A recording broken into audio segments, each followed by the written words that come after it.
how Proxies and iOS 14.5 affect your podcast. Spoiler alert, it's potentially really bad.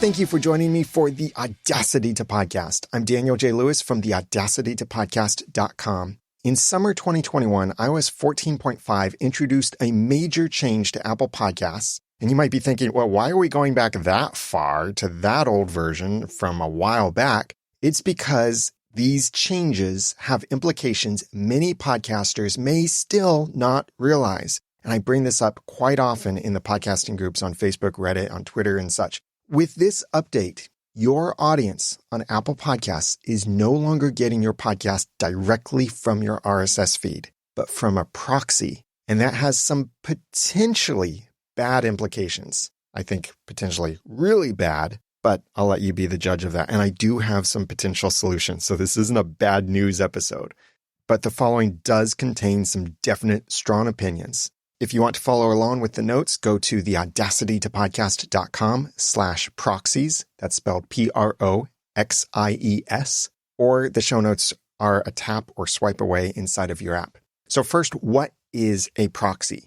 A proxy is usually a substitution that stands in the middle and serves a copy of your podcast to your audience. In podcasting, we have two common types of proxies, a feed proxy and a media proxy. A feed proxy serves a copy of your podcast RSS feed to your audience instead of their getting your RSS feed directly from your original source, like your PowerPress feed or a feed from your podcast hosting provider. A media proxy serves a copy of your podcast media files like MP3s, MP4s, stuff like that. It serves those files, a copy of them, to your audience instead of your audience getting your episode media directly from your original source, like your podcast hosting provider. These are the two most common types of proxies in podcasting. Media proxies, though, are not that common, and that's good because they can make accurate analytics difficult or even impossible. You might remember many years ago how Stitcher used to download one copy of your episodes, then re-encode your episodes, and serve their copies of your episodes. That's a media proxy, or functions kind of like a media proxy. Stitcher did that in order to save bandwidth, but they've since stopped using a media proxy and have switched to full pass-through, which is where when someone downloads the episode of your podcast, they're downloading it from you. Stitcher is passing that request through to the original source. Spotify, however, still serves podcast media from their servers for some podcasts. Not all of them, some of them. And especially if you publish your podcast to Spotify through your podcast hosting provider, most likely that is passed through. You might remember a few years ago that Luminary, a podcast subscription service that tried to be the Netflix of podcasting, made a really bad first impression because they launched with all of the media for all of the podcasts that they had in their catalog, the million or so podcasts at that point. They were serving those podcasts with the media all going through a proxy for all of the podcasts. Now, Luminary did correct that later. And really, it would be best if all podcast apps supported pass-through. And most of them do. So those are media proxies. And those aren't as common. The main thing I want to talk about are feed proxies. You've actually already used a feed proxy if you ever used FeedBurner or Podcast Mirror. Interestingly, by the way, FeedBurner's update in 2022, and yes, they actually made some major updates. They now call each thing that you're creating with FeedBurner a proxy. Used to be it would say something like burn a feed and it would call them feeds. Now they call them proxies, which I think much better communicates what FeedBurner is actually providing, and that is a feed proxy. So it is a copy of your RSS feed served from somewhere else. And when you use a feed proxy and publish its feed, like from FeedBurner or Podcast Mirror, and I recommend Podcast Mirror if you're wondering, I still don't really recommend FeedBurner, but most of the deadly features have been stripped out of FeedBurner, and yet its podcasting features have still been really not updated in years. So that's why I suggest Podcast Mirror instead of FeedBurner if you just need a feed proxy. But if you're using one of these services or something else like that, that is copying your RSS feed and serving that copy, that service is hosting your RSS feed, and it's getting the latest updates for your feed from the source, like whether you're using Podcast Mirror or FeedBurner, there's some kind of option in it where it automatically checks, or maybe it's pinged from your website. So it looks for new information from your RSS feed, then it updates its own cached copy and it serves that updated version. For example, when you follow the Audacity to Podcast in a podcast app, you're getting the feed from feeds.podcastmirror.com/the Audacity to Podcast. Or at least at this time, that's what you're getting it from. That's a proxy feed for the Audacity to Podcast.com/feed/podcast. That's my PowerPress feed, how I'm generating my podcast feed at this time. And if you try to visit that feed address on my own domain, that will actually redirect you back to the proxy so that the proxy takes the bandwidth. And that's a little spoiler right there. Why use a feed proxy? Feed proxies do have several benefits for both you and your audience when you are the one using the feed proxy. First, they save you bandwidth by serving a cached, high-performance copy of your feed from a content distribution network, otherwise known as a CDN, instead of serving that feed directly from your website. This can save a ton of bandwidth, even more than your media files use. And that's what's not so obvious about feeds. Consider this, for example. Imagine your RSS feed is 0.5 MB. That doesn't seem too big in the internet world these days. Let's pretend that you have 100 podcast followers and you publish one 30 megabyte episode per week. So roughly 120 megabytes per month, 100 podcast followers. Your 100 followers would download that 30 megabyte file once for each episode, resulting in just under about 3 gigabytes of bandwidth per week. But what about that 0.5 megabyte RSS feed? Most podcast apps have defaulted to checking feeds every hour. So that means that 100 devices are checking and potentially re-downloading your feed every hour. Even though the feed is only 0.5 megabyte, the feed's bandwidth for those 100 devices checking every hour could total more than 8 gigabytes per week. So your 30 megabyte episodes might total 3 gigabytes. The feed itself might total 8 gigabytes. And that just goes up based on how many people are downloading your feed and how frequently their apps are checking your feed. So this bandwidth savings is one of the biggest reasons to use your podcast hosting provider's feed or a feed proxy instead of hosting the feed on your own server. And I've done an episode all about this in the past. You can get that link in the notes for this episode. The second benefit of a feed proxy is for your audience. A proxied feed is usually hosted on a CDN, which distributes copies of the feed across the globe. So someone in Canada is downloading your feed from a server probably in Canada. Someone on the West Coast is probably downloading it from a server on the West Coast, on the East Coast from the East Coast, and so on like that. And across the globe like that, downloading from something, a server that is physically located closer to them so it downloads much more quickly. That provides a huge benefit to your audience, especially as their devices are checking it, but it's a benefit that they might not really notice. I've previously done a feed speed test of these different podcast hosting providers and found that although there were some differences, especially like SoundCloud is of course the slowest one, the differences didn't really matter for the most part. But still having it close to them and being distributed on the internet gives a great benefit of keeping the feed online and protected from any potential instability that your own website might have. So if you are creating your own RSS feed on your website, I highly recommend that you use a feed proxy. And what I like is Podcast Mirror, and that's provided by Blueberry. It's free to use as well, and it performs very well too. Podcast hosting providers like Captivate, Libsyn, or Buzzsprout already create high-performance CDN-hosted feeds for your podcast, so you don't have to use a feed proxy with them. But if you don't use your hosting provider's feed, you're generating it yourself or it's on your own server, then that's when you should use a feed proxy.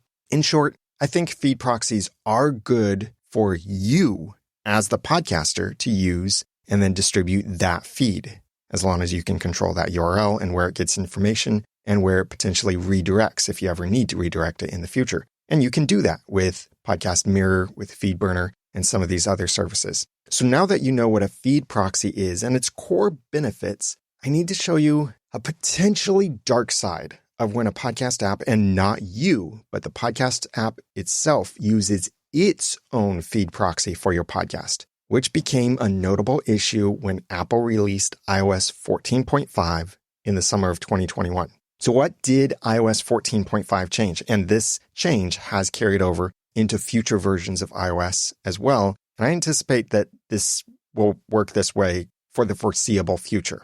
The Apple Podcast Catalog offers millions of podcasts. You can go to podcastindustryinsights.com, another site that I run, to see the latest count of how many podcasts are in Apple Podcasts. When you look at a podcast in the catalog, you see the list of episodes from that podcast. And for Apple Podcasts to offer a fast experience, they need to download the information from your feed to serve an optimized copy inside their app. That's why we've often seen the complaint that a new episode didn't show in the Apple Podcast catalog immediately after it was published. It wouldn't show until Apple Podcasts updated its own cached copy of the feed before iOS 14.5. This was merely a display issue that would eventually go away because the episode would eventually show up, but it would not affect your followers back then. We used to say that your followers could have access to your newest episodes as soon as your RSS feed was updated, even if that episode didn't show in the cached Apple Podcast catalog. That's because, again, before iOS 14.5,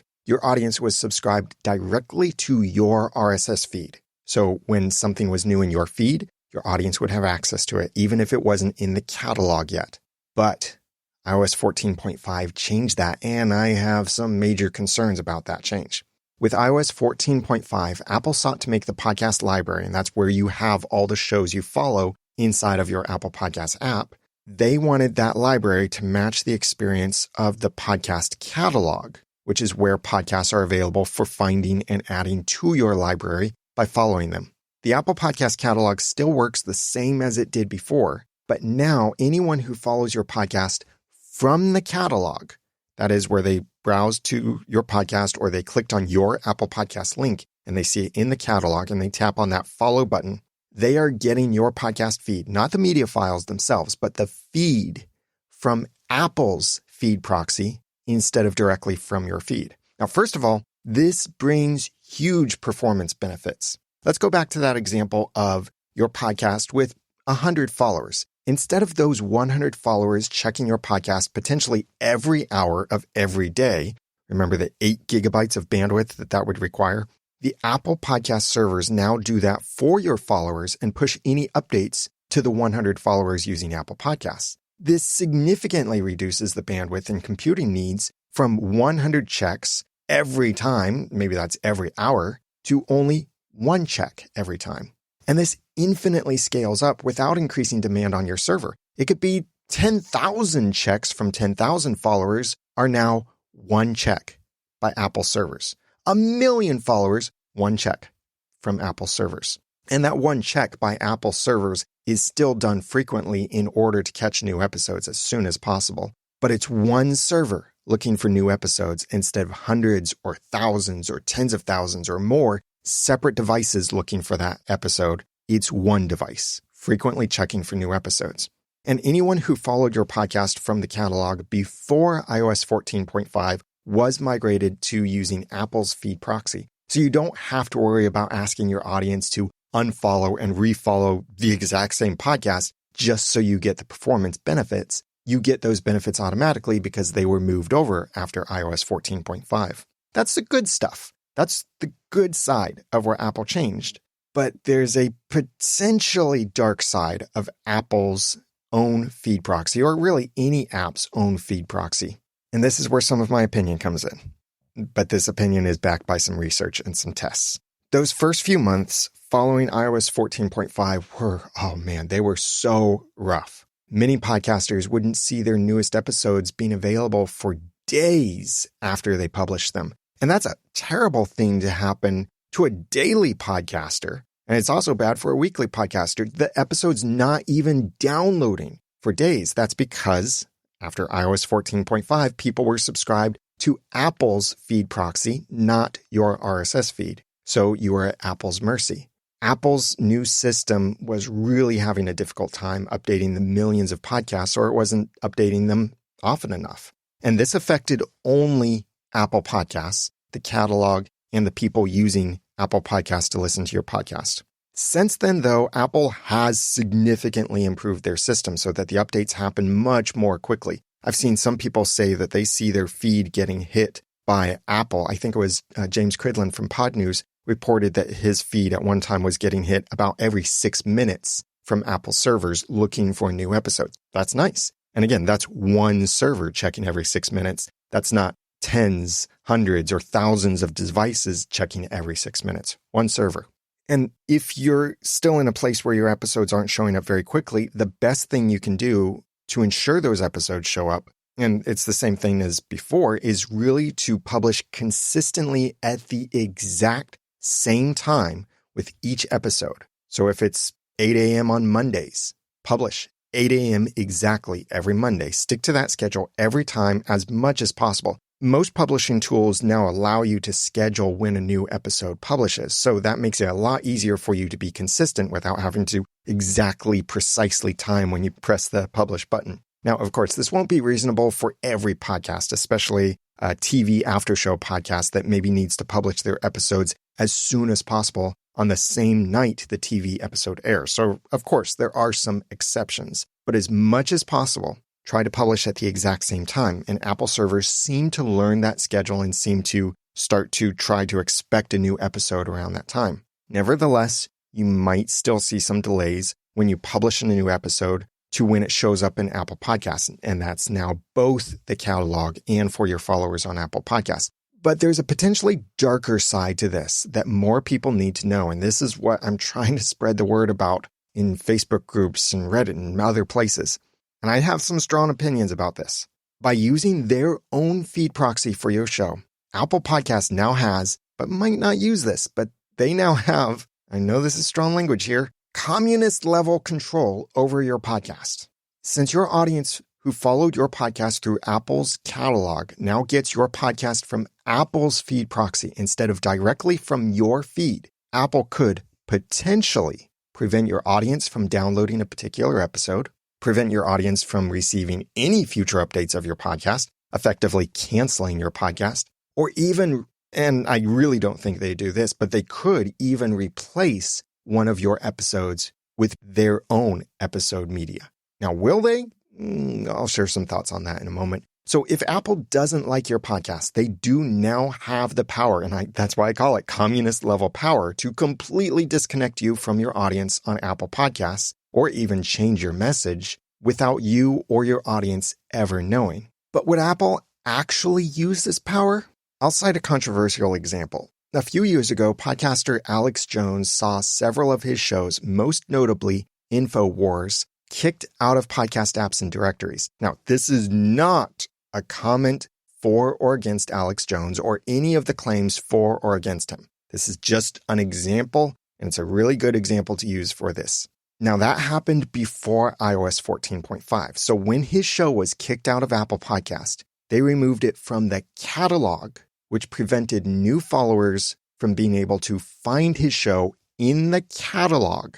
But manually adding the RSS feed would still work. That expulsion did not affect his existing followers back then because they could continue getting his episodes from the RSS feed to which they were directly connected. However, I suspect the show might not work for those followers anymore after iOS 14.5 because of being migrated, but I couldn't find someone to help confirm this. So if you follow Alex Jones's show, you followed it before iOS 14.5 and you still follow it, please let me know if you saw anything change where maybe you've stopped seeing new episodes since summer 2021. I'd love to hear some firsthand experience about that. And no judgment, whatever your side is, no judgment. I just want some research. But if that situation had happened after iOS 14.5, then Jones's followers on Apple Podcasts would have been completely disconnected from his podcast. They would have completely stopped receiving his new episodes. It would have looked like he had completely stopped podcasting because the episodes would just stop. The podcast would still be in their libraries, but no new episodes. And thus he wouldn't have been able to get out even a resubscribe here announcement or anything like that because he was completely cut off. Even though his audience still had his podcast in their libraries, they would have been subscribed if this happened to him after iOS 14.5. They would have been following Apple's feed proxy instead of his RSS feed. Now, that's a political case. The same kind of thing would happen in other cases too, like if a podcast was kicked out of Apple Podcasts for keyword spamming. I've done an episode about that previously. Or if they were kicked out for chart manipulation. No contact whatsoever with the audience until the podcast was restored in Apple Podcasts. And this also happens if you willingly deactivate a podcast through your Podcast Connect account. I've tried this. I have a podcast that was listed on Apple Podcasts. I delisted it inside of my Podcast Connect account, and I published a test episode. And I was already following the podcast from the catalog in my library in Apple Podcasts, and that test episode never showed up until I reactivated the listing through Apple's Podcasts Connect. That episode was always in the RSS feed during that downtime of the catalog listing, but it never went out in the app because the app was getting the podcast information from Apple, not from my RSS feed. Now, I know these are some big words, some big claims on my part. And I reached out to Apple for an official response to this and some of my concerns, but they declined to comment. I can't really blame them for declining to comment either. Maybe they wanted this control. I really wouldn't be surprised if they wanted to have this kind of control, because these days, the concepts of misinformation, disinformation, malinformation, all of this kind of stuff, there's a lot of controversy out there. And at some point, I want to do an episode to talk about some of that. And so I'll save my thoughts for that later. But I really wouldn't be surprised if Apple made this change knowing the kind of control it gave them, maybe because they wanted that kind of control. Now, I've been targeting Apple primarily in saying this. You need to know that Spotify, Stitcher, and some other podcast apps and platforms also use their own feed proxies. Apple is merely the first most prominent podcast app to switch from direct connections to RSS feeds to using their own feed proxy. These other platforms have done it from day one. Stitcher was probably the first to use their own feeds for podcasts because they would download your episode, re-encode it, reserve it that way for bandwidth purposes. And by the way, for the record, Stitcher was also the first podcast app to kick out Alex Jones's show. Apple and Spotify were just the more prominent ones. But Spotify also does this for some podcasts, hosting their own copy of your RSS feed. So if you're kicked out of Spotify, you lose your connection with your audience in Spotify. And I think Google Podcasts and Amazon Music/Audible do this as well. But I haven't tested these other platforms as much as I've tested Apple Podcasts. And it's a little difficult to test some of these other services as well with some of this. So, hello, censorship? Maybe? When a podcast app has its own proxy of your podcast feed, that gives them communist-level control over what your audience gets from you. Thus, this makes your podcast no longer safe from corporate or government censorship. Before you think this is a concern for only conspiracy theorists, I urge you to realize that it could affect anyone.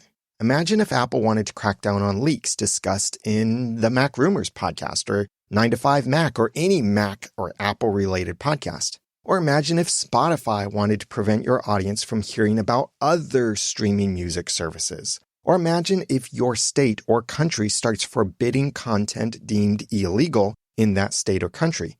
And then they get these podcast apps to censor your podcast. Some countries already block all explicit content. And it seems like China, where, as I understand it, there's not even a word for censorship, and you're not allowed in China to discuss China's censorship. They are censoring censorship. And China blocks almost everything, even the audacity to podcast. I mean, the audacity to block the audacity to podcast. So this could affect you, no matter your political leaning, left, right, center, far out, whatever. Now, will Apple, Spotify, Google, Amazon, and others actually exercise such censorship? I think the likelihood is extremely low for most of us, but they have done it before, like with Alex Jones's shows, or shows that discussed a particular virus from 2019 and some other situations I know of.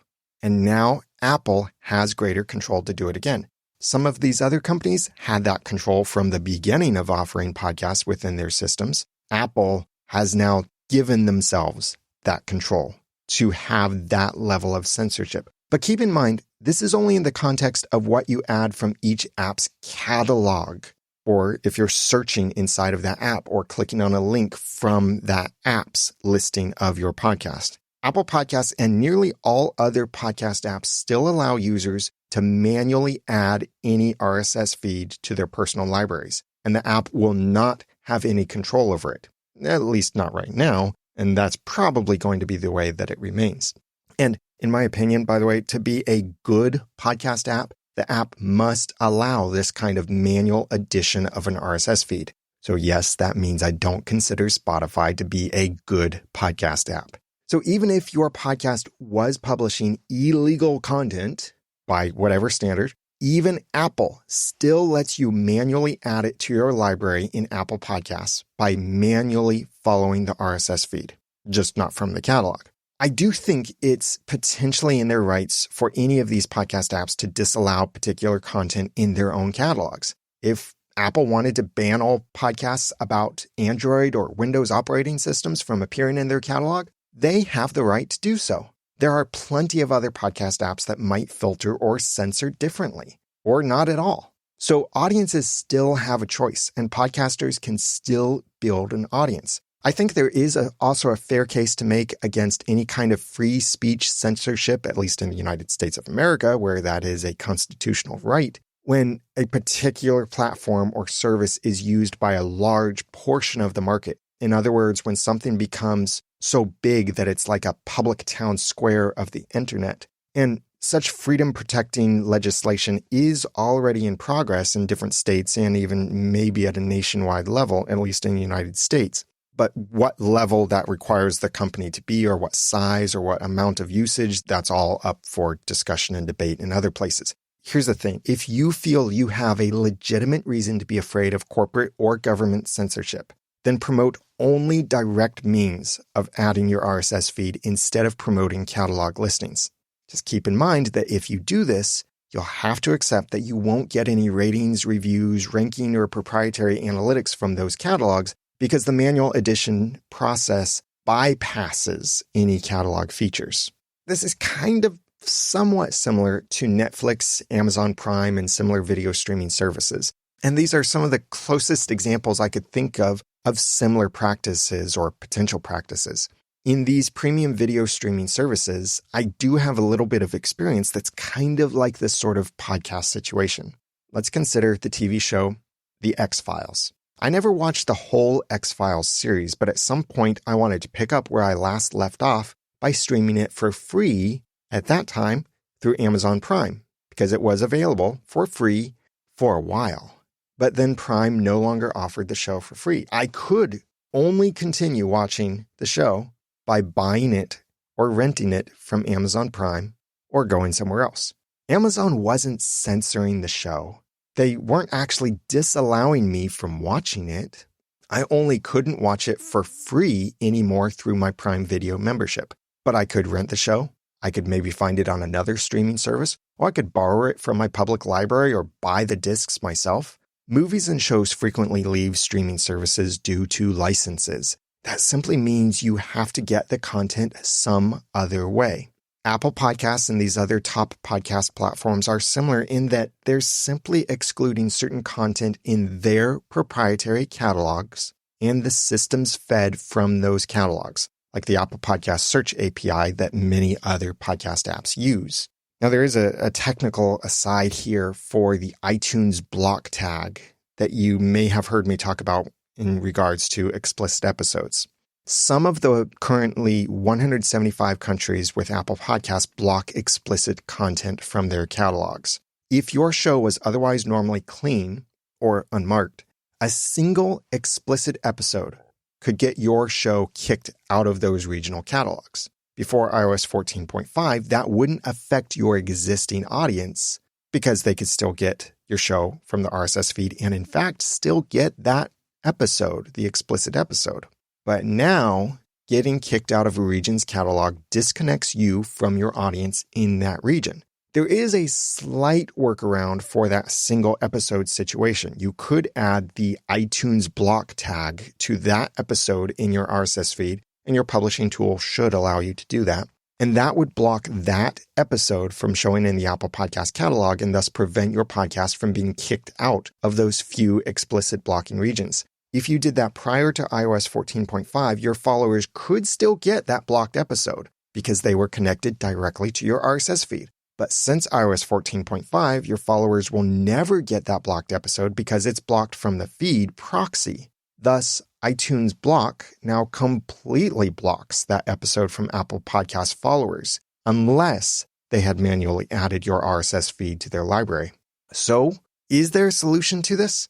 Yeah, I think so.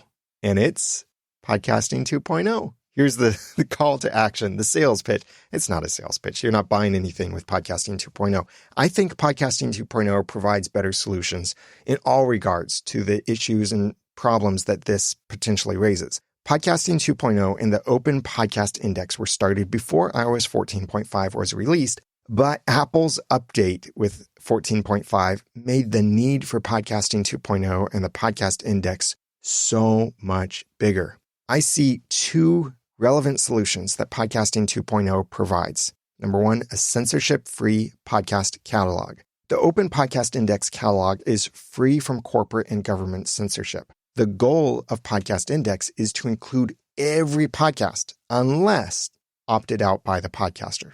But even Podcasting 2.0 compliant apps can block whatever they want from their own catalogs. And that leads to another benefit of the Podcast Index. If your show is kicked out of Apple Podcasts, it's also removed from the search and catalog data that many other apps use, making your podcast unfindable in those apps, but probably not affecting your existing listenership in those apps. So Apple's actions can affect many other apps, but since Podcast Index doesn't censor, there's no one entity in control of whether your podcast appears in dozens of other apps that use Podcast Index. Now, if you, as the podcaster, opt to remove your podcast from Podcast Index, it would then be removed from the search that all of those other apps use that integrate with the Podcast Index. So that's number one, a censorship-free podcast catalog. Number two, a better way to catch and distribute podcast updates. Podcasting 2.0 created the PodPing protocol, which offers an extremely fast and amazingly resource-efficient system to catch and distribute episodes and updates from podcast feeds, whether that's merely a changed title or a new episode, and more. So instead of a slow and resource-costly farm of servers scraping millions of RSS feeds looking for if there's anything new and trying to learn an update schedule to be able to catch when new episodes are expected, PodPing provides a way for podcast updates to be written to the Hive blockchain. Now, please don't let that scare you away. And those updates can then be monitored with a service that's so small and so fast, you could run it on a Raspberry Pi, or probably with the processing power of an Apple Watch. It is so lightweight.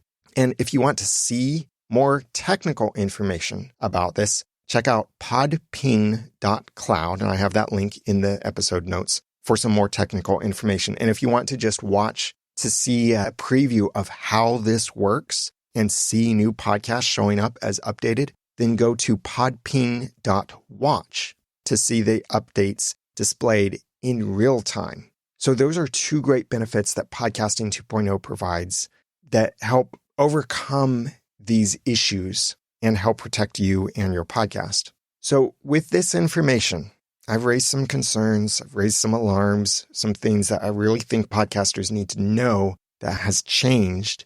So what should you do? I created this primarily to inform you and partially to warn you. I think there are four most important takeaways with this information. Number one, use Podcast Mirror or another feed proxy for feeds that you host on your own website server. Because of the performance benefits, the stability benefits, I think it would be great. Number two, know that Apple Podcasts and some other apps might not deliver your new episodes as quickly as you want until they support Podcasting 2.0 with the PodPing protocol. And you can ask them to support that. Number three, if you're worried about censorship, promote only manual follow methods with your RSS feed instead of promoting catalog listings. Should everyone do this? No, probably not. And most podcasters are probably okay to promote their catalog listings. But if you are worried about your podcast and any potential censorship, then promote only methods that you can control. And number 4, ask your podcast hosting provider and your favorite podcast apps to support Podcasting 2.0 and the Podping protocol. I hope this has been helpful. I hope that you feel more informed now about some of the risks, some of the potential concerns, and you can take appropriate action if even necessary in your case. And I really think most people don't need to be worried about this, but I do think more podcasters need to be aware of the potential here and get on board with Podcasting 2.0. So if you want to reference any of this information or share this out or anything like that, go to the audacitytopodcast.com/proxies. That's PROXIES. To share this episode, tweet it, send it to someone, and use this as a resource to help yourself and others understand some of the risks that come along with podcast apps using feed proxies. And maybe we can get some of these places to change, but probably not, realistically. And some of these links might be only a tap or swipe away inside of your podcast app as well. And now that I've given you some of the guts, and I hope that you do have the guts even after hearing about this, and I've taught you some of the tools, it's time for you to go start and grow your own podcast for passion or profit. I'm Daniel J. Lewis from the audacitytopodcast.com and on Twitter at @TheDanielJLewis. Thanks for listening.